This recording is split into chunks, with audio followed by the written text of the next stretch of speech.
अगर आप भारत या किसी अरब रियासत में बैठे हुए हैं और आपका इंटरनेट स्लो चल रहा है तो समझ लें कि रेड सी के अंदर एक बहुत बड़ी कार्रवाई डाल दी गई है। जो अंडर सी कम्युनिकेशन केबल्स होती हैं उनको काट दिया गया है और जो वेस्टर्न जरीदे हैं वो हूसीस पर इल्ज़ाम लगा रहे हैं। आज की इस वीडियो में हम देखेंगे कि कहां से केबल काटी गई है और कौन इसका जिम्मेदार है। क्या हूसियों के पास वाकई ये कैपेबिलिटी है कि वो ज़ेरे ज़मीन इतना डीप जाके इंटरनेट केबल्स को उड़ा सकते हैं या ये कोई साबोटाज कार्रवाई है। आज की इस वीडियो में काफ़ी इंफॉर्मेशन मिलने वाली है। तो कुछ अंडरग्राउंड केबल्स को उड़ाया गया है रेड सी के पास जो यूरोप और एशिया को मिलाती हैं। हमने देखा था पिछले दिनों के हूसीज ने फाइबर ऑप्टिक केबल्स को टारगेट करने की धमकी दी थी और उन्होंने कहा था कि हम रेड सी पर हमलों के बाद अब अंडरग्राउंड केबल्स को भी निशाना बनाएंगे और पूरी दुनिया की जो कम्युनिकेशन है उसको भी इम्पैक्ट करेंगे। ये जो केबल्स अभी काटी गई हैं ये दुनिया की 17% इंटरनेट ट्रैफिक को कंट्रोल करती हैं। एशिया और अरब के ममालिक की बहुत बड़ी ट्रैफिक इन्हीं केबल्स पर डिपेंड करती है और इन केबल्स को निशाना बनाया गया है। 15 में से तकरीबन 4 केबल्स हैं जिनको निशाना बनाया गया है। ये तकरीबन 15 के करीब केबल्स हैं जो बाबुल मंडप स्ट्रेट से गुजरती हैं और इनमें से 4 केबल्स को उड़ा दिया गया है। और ये प्रोसेस पिछले 1-2 महीनों में हुआ है जिसको कई जरीदों ने रिपोर्ट किया है। इसको जो वेस्टर्न आउटलेट्स हैं उन्होंने भी बताया है। इसके अलावा कुछ इजरायली न्यूज़पेपर्स हैं उन्होंने भी रिपोर्ट मुरतब की है। 4 अंडर वाटर कम्युनिकेशन केबल्स हैं जो कि सऊदी अरब और जिबूती के बीच में से गुजरती हैं। ये वक्ती तौर पर अफेक्ट हो चुकी हैं इन हमलों के बाद। अब ये जो 4 केबल्स हैं ये बिलोंग करती हैं AAE1, सीकॉम, EIG और TGN सिस्टम्स। और इन केबल्स के अफेक्ट होने के बाद यूरोप और एशिया के दरमियान जो कम्युनिकेशन है वो शदीद तरीके से मुतासिर हो चुकी है। और कहा यह जा रहा है कि सबसे ज़्यादा जो इम्पैक्ट पड़ा है वो गल्फ स्टेट्स और इंडिया में पड़ा है। यानी इंडिया और गल्फ स्टेट्स के अंदर इंटरनेट स्लो डाउन देखने को मिल रहा है इन केबल्स के मुतासिर होने की वजह से। अब ये जो 4 केबल्स हैं ना इनकी हम डिटेल देखते हैं कि AAE1 केबल ये ईस्ट एशिया को यूरोप से कनेक्ट करती है इजिप्ट के ज़रिए और चाइना को वेस्ट से कनेक्ट करती है पाकिस्तान और कतर के ज़रिए।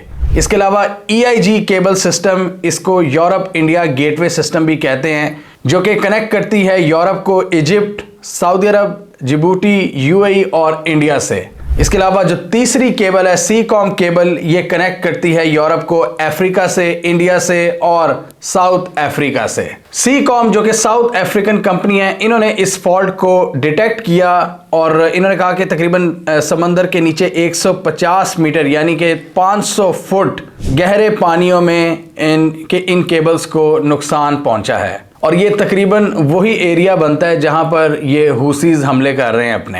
अब इन टेलीकम्युनिकेशन ऑपरेटर्स का कहना है कि सबसे बड़ा चैलेंज होगा कि किस तरह इन अंडरग्राउंड केबल्स को रिपेयर किया जाए जो कि एक वॉर जोन में लाया करती हैं और ये एक बहुत बड़ा चैलेंज होगा इनको रिपेयर करना। इसके लिए इनको मिलिट्री की ज़रूरत पड़ेगी और कुछ ऑपरेटर्स का ये भी कहना है कि हम उम्मीद करते हैं कि ये जो पूरा कॉन्फ्लिक्ट है मिडल ईस्ट में ये जब तक ख़त्म नहीं होगा इनको रिपेयर करना आसान नहीं होगा और कुछ एक्सपर्ट्स के मुताबिक इनको रिपेयर करने में तकरीबन 2 माह से ज़ायद का अरसा भी लग सकता है। इससे जाहिर होता है कि पूरी दुनिया के जो कम्युनिकेशन सिस्टम है जो अंडर सी केबल नेटवर्क हैं ये कितने वल्नरेबल हैं और कोई भी पार्टी इनको निशाना बना सकती है किसी भी कॉन्फ्लिक्ट के ज़रिए, किसी कॉन्फ्लिक्ट के दौरान। 15 कम्युनिकेशन सिस्टम, 15 केबल्स हैं तकरीबन ये रेड सी के ज़रिए ये एशिया और यूरोप को मिलाती हैं जिनमें से ये 4 केबल्स शदीद मुतासिर हुई हैं। ये जो सीकॉम है साउथ अफ्रीका की कंपनी इन्होंने तो अपनी ट्रैफिक को रीराउट करवा दिया था अपने दूसरे सर्वर्स के ज़रिए। अब ये फिगर आउट कर रही हैं कि किस तरह जो इनकी मेन केबल्स हैं इनको रिपेयर करना है और ये अभी सोच विचार कर रहे हैं कि किस तरह अपनी मेन केबल्स को फंक्शनल बनाया जाए। इस हवाले से ये जो एमिरेट्स टेलीकम्युनिकेशन है उससे भी राब्ते में है और ये भी अंदाज़ा लगाने की कोशिश की जा रही है कि किस हद तक मिलिट्री सपोर्ट की इनको ज़रूरत पड़ेगी क्योंकि डेफिनेटली वो एक वॉर जोन है जहाँ पे ये अफेक्ट हुई हैं केबल्स। अब सवाल ये बनता है कि क्या हूसीस के पास ये कैपेबिलिटी है कि वो अंडर सी इतना डीप डाउन इन केबल्स को तबाह कर सकते हैं पहले तो अगर पास्ट की बात करें तो कुछ हफ्ते पहले इन्होंने धमकी दी थी कि हम इन underground cables, under sea cables को तबाह कर सकते हैं, और इस हवाले से उन्होंने अपने टेलीग्राम चैनल पर कुछ मैप्स शो किए थे इन केबल्स के, और इन्होंने ये बताने की कोशिश की थी कि हमें सब पता है, हमें सारी इन्फॉर्मेशन है कि कौन कौन सी केबल कहाँ कहाँ पर लाया करती है। तो इसलिए उन्होंने धमकी दी थी। और जो वेस्टर्न जरीदे थे जैसे बीबीसी, टेलीग्राफ वगैरह, बीबीसी ने तो अपने एनालिसिस के मुताबिक ये लिखा था कि हुसीज़ के पास वो कैपेबिलिटी नहीं है कि वो इतना डीप समंदर में जाकर ऐसी कार्रवाई कर सकें। और हमने देखा है कि ऐसी नेवल कैपेबिलिटीज़ पूरी दुनिया में सिर्फ चंद नेवल पावर्स के पास ही हैं, जैसे कि यूएस हो गया, यूके हो गया या रशिया। इन कंट्रीज़ के पास इस तरह की कैपेबिलिटीज़ हैं कि वो इतना डीप समंदर में जाकर किसी इंफ्रास्ट्रक्चर को तबाह कर सकती हैं या किसी इंफ्रास्ट्रक्चर को बिछा सकती हैं। आपको याद होगा कि north stream gas pipeline project, उसको भी उड़ाया गया था। रूस, जर्मनी और यूरोप के दीगर ममालिक ने मिलकर एक अंडर सी नेटवर्क बनाया था, एक इंफ्रास्ट्रक्चर बनाया था जिसके थ्रू वो तेल लेते थे रूस से। उसको तबाह कर दिया गया और बहुत से इशारे अमेरिका बहादुर की तरफ गए थे कि शायद ये एक सबुटाज की कार्रवाई है, यानी खुद उसको तबाह किया गया है। और इन केबल्स की बात करें तो उसमें भी बीबीसी ने यही कहा था कि हुसीज़ के पास वो कैपेबिलिटी नहीं है, वो सिर्फ डराने धमकाने की हद तक कह रहे हैं कि हमें पता है, हमें सारी इंफॉर्मेशन है कि कौन सी केबल कहाँ पर है, लेकिन असल में वो उसको उड़ा नहीं सकते। अभी ये भी पता लगा कि ये जो केबल्स तबाह हुई हैं, जब एक्सपर्ट्स ने इसको एनालाइज किया है तो फिशिंग इक्विपमेंट को यूज़ किया गया, जैसे कि ट्रॉलर नेट्स जो होते हैं उनको मारा गया उन केबल्स के ऊपर, उनको तबाह करने के लिए। और एक्सपर्ट्स के मुताबिक अभी हम एश्योरिटी से ये बात नहीं कर सकते कि ये सबुटाज की कार्रवाई थी या नहीं, यानी इसको पर्पसली किसी पार्टी ने तबाह किया है कि नहीं, या किसी पार्टी ने किसी दूसरी पार्टी पर इल्ज़ाम लगाने के लिए इनको तबाह किया है। और पहले भी ये रिपोर्ट हो चुका है कि हुसीज़ के पास जो सबमर्सिबल कैपेबिलिटीज़ हैं वो नहीं है कि इतना डीप डाउन वो समंदर में जा सकें और कोई भी कार्रवाई उसको कैरी कर सकें। और अगर आप उस जगह पर पहुंच भी जाते हैं समंदर की तह तक, तो आपको वो बड़ी बड़ी एडवांस किस्म की कैंचियां चाहिए होती हैं इन केबल्स को काटने के लिए, और एक्सपर्ट्स चाहिए होते हैं जो कि शायद हुसीज़ के पास नहीं हैं। इन अंडरग्राउंड केबल्स के डैमेज की बात की जाए तो बहुत से एक्सपर्ट्स के मुताबिक ये जो डैमेज हुआ है ये बहुत सिग्निफिकेंट डैमेज है, यानी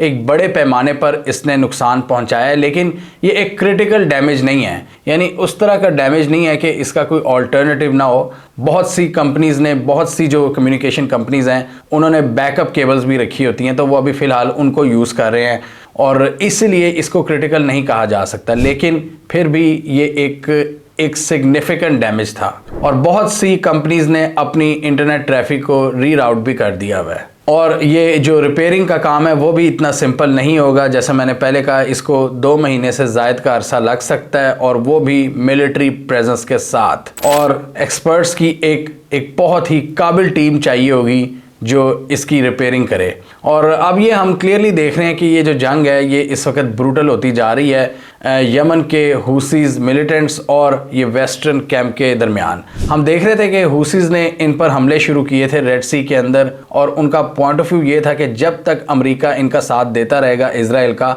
हम रेड सी के अंदर जो ट्रेड है उसको मुतासिर करेंगे हमले करके। पहले उन्होंने इजरायली बाउंड शिप्स को टारगेट किया, बाद में हमने देखा यूएस ने नेवल फोर्स बनाई और उन्होंने यूके के साथ मिलकर इनके मुल्क के अंदर घुसकर एयर स्ट्राइक्स की यमन के अंदर। उसके बाद हुसीज़ के हमलों में कोई ख़ास कमी नहीं आई। अमेरिका भी आजकल यमन के अंदर स्ट्राइक्स कर रहा है और हुसीज़ भी अपनी कार्रवाइयों से पीछे नहीं हट रहे। और अब इस लड़ाई में एक नया मोड़ सामने आया है जिसमें अंडरग्राउंड कम्युनिकेशन केबल्स को भी निशाना बनाना शुरू कर दिया है, और अभी तक ये वाज़ेह नहीं है कि किसने इनको निशाना बनाया है। जो वेस्टर्न जरीदे हैं वो कुछ लिख रहे हैं और इजरायली जो अखबार हैं वो भी कह रहे हैं कि हुसीज़ ने इन केबल्स को काटा है, जबकि बीबीसी वगैरह ख़ुद ये लिख चुके हैं कि हुसीज़ के पास ये कैपेबिलिटी अभी शायद नहीं है कि वो इस तरह का सोफिस्टिकेटेड सबोटाज उसको एग्जीक्यूट कर सकते हैं। इसमें एशिया, अफ्रीका, यूरोप, AAE-1 जो कम्युनिकेशन लाइन है सबसे ज़्यादा इम्पॉर्टेंट समझी जाती है, जो कि 16,000 मील की एक लंबी लाइन है जो कि साउथ ईस्ट एशिया को यूरोप से मिलाती है, कनेक्ट करती है। तो इसका रिपेयर होना एक्सपर्ट्स की नज़र में बहुत ज़रूरी है, नहीं तो बहुत बड़ी मिकदार में जो ट्रैफिक है वो मुतासिर हो जाएगी। अभी तक हूसीज ने भी इन हमलों को क्लेम नहीं किया, लेकिन उन्होंने पास्ट में ये धमकी दी हुई है कि हम इंटरनेट केबल्स को कट कर सकते हैं अपने मैप्स के ज़रिए। तो हमें कमेंट सेक्शन में बताइए आपके ख्याल में ये किसकी कार्रवाई है, ये कोई सबुटाज की कार्रवाई है या ये हूसियों की कार्रवाई है, या ये अमेरिका बहादुर ने हूसियों पर इल्ज़ाम लगाने के लिए ख़ुद एक कार्रवाई की है ताकि हूसियों पर आलमी दबाव मज़ीद बढ़े। क्योंकि इस वक्त अमेरिका यूरोप के साथ साथ अरब और चाइना को भी पुश कर रहा है कि हूसीस के हमले रुकवाने में आप अपना किरदार अदा करें। तो आप क्या समझते हैं कि ये कार्रवाई किसकी है? ये जो सारा एनालिसिस हमने किया है इसकी बेस पर कि कौन ये कर सकता है, कमेंट कीजिए। इसके अलावा हमारा यूट्यूब चैनल सब्सक्राइब करना और साथ ही वो बेल आइकॉन भी दबाना ताकि वो स्टोरीज़ दुनिया भर से और पाकिस्तान से जिनकी मेन स्ट्रीम मीडिया पर प्रॉपर कवरेज नहीं होती हमारे प्लेटफॉर्म के थ्रू आप तक टाइम पर पहुँच जाएँ।